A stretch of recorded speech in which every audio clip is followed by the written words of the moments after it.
Assalamualaikum армысыздар. Санасы болмаса құрметті тыңдармандары. Бүгін 23 наурыз 2026 жыл. Түркістан облысы Арыстанбаб ата кесенесіне келіп тұрмыз. Ендігі бүгінгі сапарымыз осы кесенеге зиярат басталады.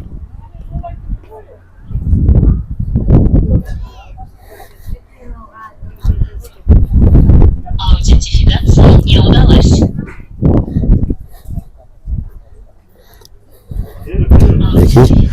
Қашты келген жұрттың қарасы қалды. Керемет. Жерде мешіт бой көтерген. Мына жерде тастар қойылған. Бисмиллахиррахманиррахим. 7 жаста Арыстан бабам қылдым салам, хақ Мұстафа аманатын қылды анағам, сол уақытта мың зікірді қылдым тамам, лә махамына астым міне деп басталады екен. Қожа Ахмет Яссауидің хикметінде жазылды. Құрма беріп басым сипап назар қылды, бір мезетте ақиретке сапар қылды. Әл-уидах деп бұл дүниеден ұзар қылды. Мектеп барып қайнап толып тастым міне.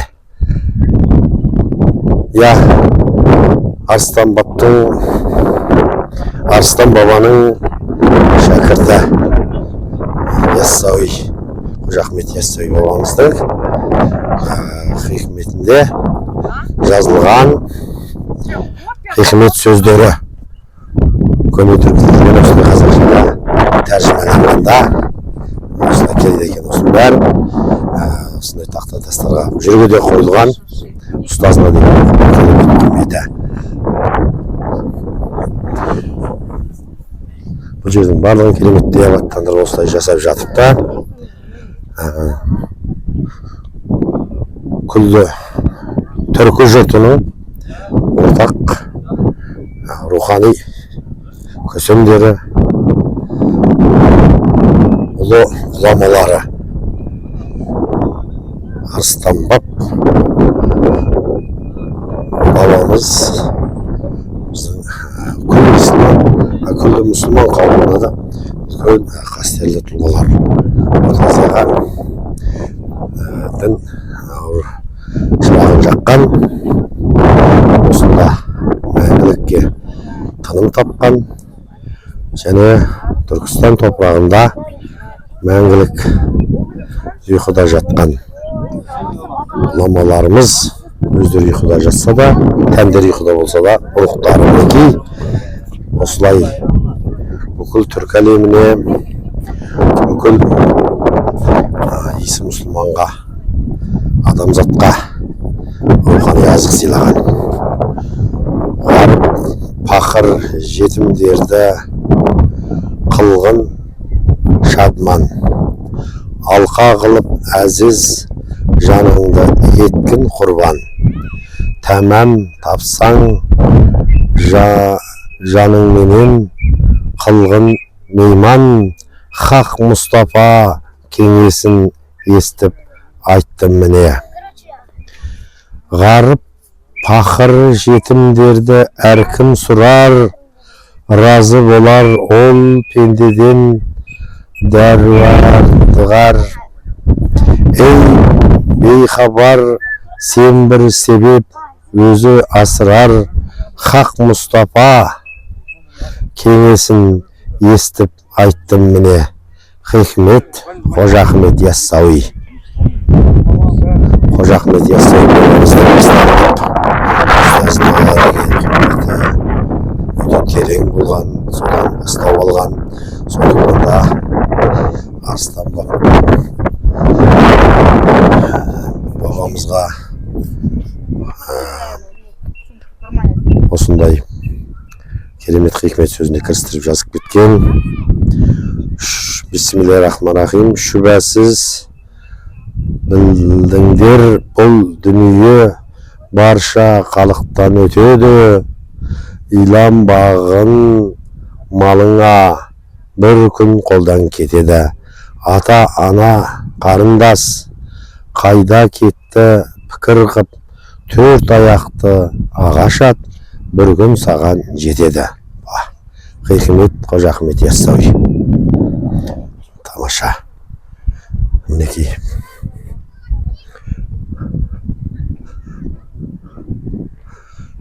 Мына жерде тұратын осындай жас самалдық бар екен. Міне Қожа Ахмет Яссауи бабамыздың жатқан жері кесенесі.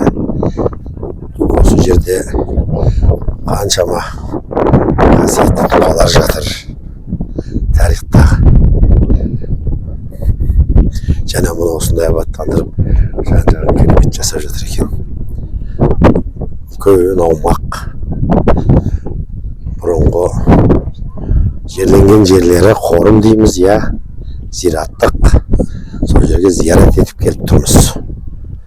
Өте бөлек.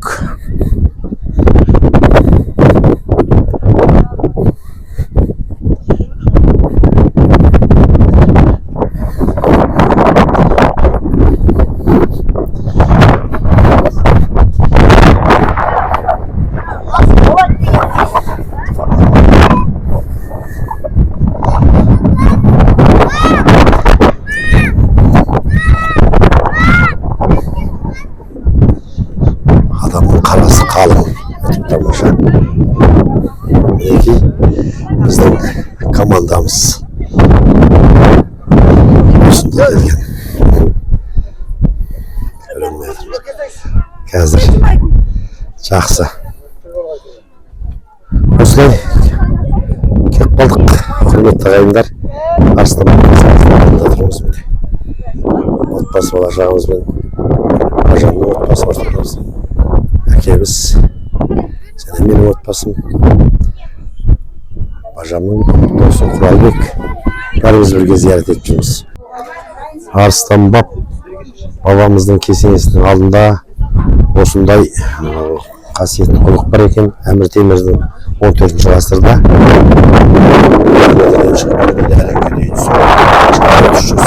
кезекке тұрып, шелекпен суын алып, ұрттап, дұға қылып, өздері ем шипа болсын дейді екен. Сөйтіп, мына жерде беті қолдарын жуып, кәдімгі бір жақсы ниетпен ішеді екен. Енді әрине, адам жақсы ниетпенен кез келген нәрсені ішіп, ем болсын десе, ем болады. Қара суда ем болады. Керемет. Мінекей. Осы жердегі құдықтың қасиеті бөлек екен. Мына жерде осындай жағдайда тамаша. Біздің кісілерден кейін жұрттың қатарында менің қыздарым да шелектен ата салып шықпай тұрған суды тұр, міне керемет. Атасында кезегі кеп қалған сияқты. Кеп қалды ма кезегіңіз? Кеп қалды.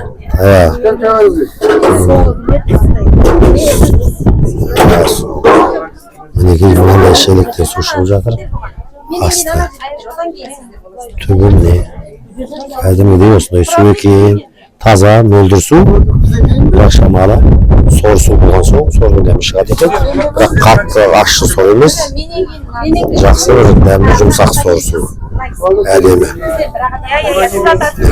Өшіретпен келіп, су алып, жаңағымен етпен ішіп, бір-екі ұрттап беті қолын жуып жатыр. Әр адам өзінің мұқтаждығына қарай, біреу денсаулығына байланысты, біреуі түрлі жағдайға енді бәрінен бір қасиеті дарысын, шипасы болсын, өзіміз жүзіміз жарық болсын деп беті қолдарын жуып жатыр. Әдемі, бұл қысқасы бір руханият бұлағы деп есептеуге болады. Руханият бұлағы деп айтсақ болады, менен солай деп ойлаймын енді. Tamаша құрметті ағайындар, балықтарыңызға амандық саулық болсын. Осы жерге келіп, зиярат етіп, осы 8 ғасырда, 7 ғасырда, 14 ғасырда Әмір Темір кесене тұрғызып, осы жерде мына құдығын қазған екен, келген кеткен жолаушылар суын ішеді. Осы жерде демалып шөлін басады деп қазылған құдық. Сол құдығымыз 12 метрден суы шығып әлемге дейін сарқылмай, төмендемей су деңгейі осылай тұр екен. Енді мынандай жаңа көп самалды қосып салып қойған мемлекет бақылауында. Мына айналаның бәрі мынандай қорым, зираттық, осында жатқан сортаң дала. Басқа жерден су деңгейі өте төменнен шығады екен. Ал мына жердегі су деңгейі осы 12 метрден сол бетінше шығып, әлемге дейін келген кеткен адамдардың шөлін басатын. Өздеріне сондай бір тамаша рухани тыныштық табатын. Руханият құдығы. Мінекей, менің қыздарымның атасы да міне шелек кәдімгідей көп су алып шықты. Тамаша міне. Мына қыздарымызбен бірге енді атасының алып шыққан шелегіндегі суы ұрттап ішіп, бірге ауыз тиіп, сосын барып неғыламыз. Бисмилла. Әрқайсына бір ұрттап неғыласыздар. Ал ана бір суды неғылыңыз. Қазір. Yok, bir жақсын өткен ішіңіз, шипа болсын, ем болсын деп, қазір. Беті қолдарын бір шайып жүріңдер. Құйып ал. Алдаға да толтырып алыңыз. Дұрыс. Тарас, анам бетін бұдан шай дейінші, балалар. Ана жерде суын шай кеш. Мәр жуасал. Қызым ұстай тұрш.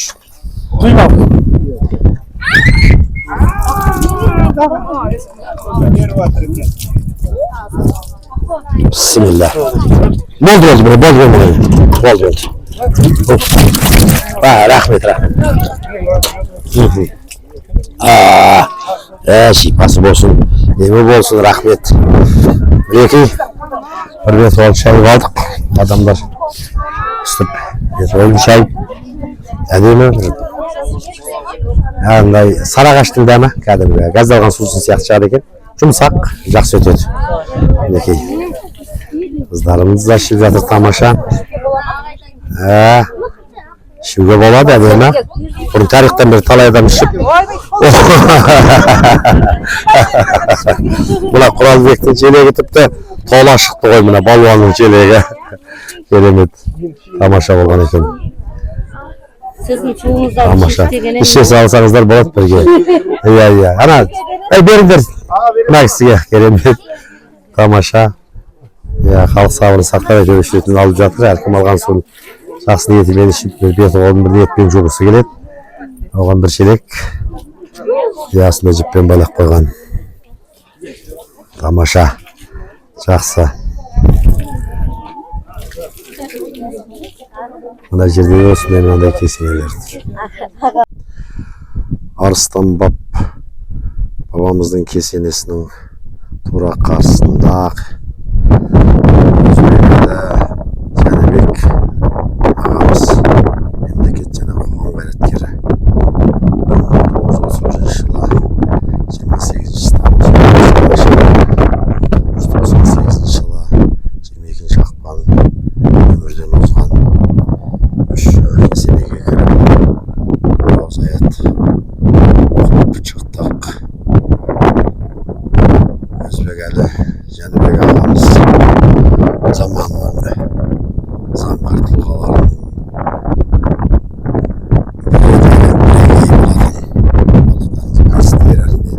тура осы Арыстан баб кесенесінің қарсында жатқан мемлекеттің тапқанын орны жатқан жер осы екенін көзімізбен көріп ағамыздың жатқан жері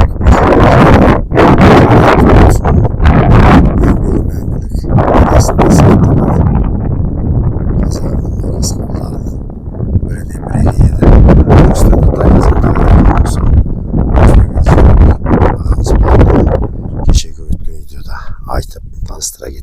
жатырмын. Ағамыз туралы да талай шығармалар жазылып жатыр. Талай керемет сұхбаттар болды. Ағамыздың үзеңгілес замандастары, қаламдастары. Сондай сол кісінің саясында болған, тәлімін алған, осы кездегі үлкен ел ақсақал болған ағаларымыздың да керемет бір сұхбаттарын егіле отырып еске алған сұхбаттарын көріп көңіліміз босаған болатын. Көзіміз көрді. Тамаша. Жатыр екен. Бұл кісі көріпкел, емші, әулие болған адам екен. Ал міне осы ортада осындай қабырлық.